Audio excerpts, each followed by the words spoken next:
labor migration in Southern Africa. It has impoverished a lot of migrant sending areas and enriched receiving economies.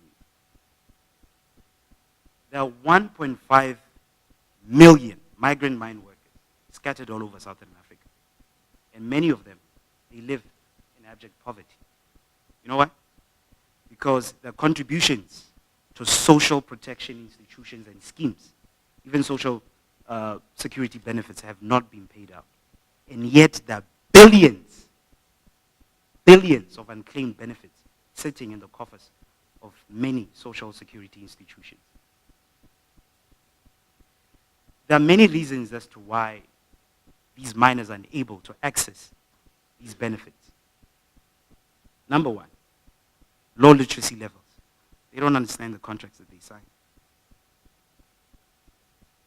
A lot of these miners, you find that they have succumbed to various diseases or succumbed to various things, including occupational injuries and diseases.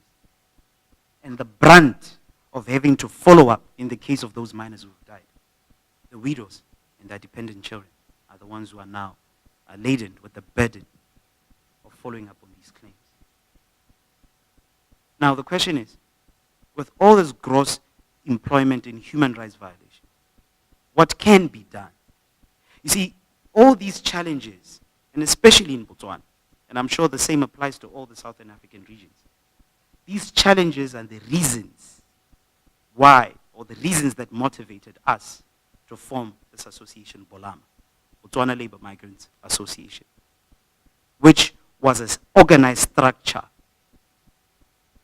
to be the voice of the voiceless, but to advocate for the rights of these migrant mine workers, but most importantly, to ensure corporate and social accountability.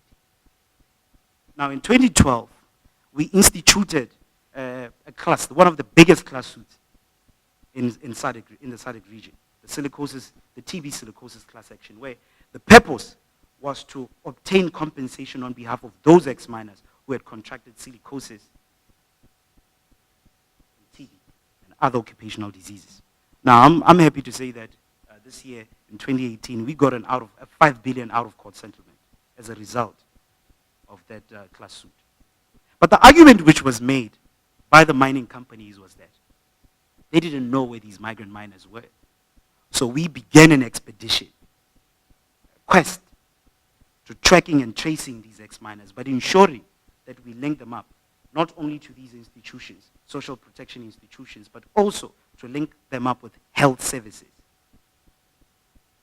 We've also been successful because we've managed to get over 100,000 ex-miners to date through our networks within the region. Now, in Botswana, policy is one of the biggest challenges which make it impossible for these ex-miners to access these benefits. There are no portability mechanisms, either in Botswana and of course in the region. Now, having said that, I believe that as leaders, once we resume or assume the responsibility of leadership, we are enjoined to change the world. But I think that in order to change the world, one needs to start with our own community. My name is Kitso Phiri from Botswana. I'm the founder coordinator of BOLAMA, Botswana Labour Migrants Association. Mosaka Pofu ya gago, ha a swele ntwe. Thank you.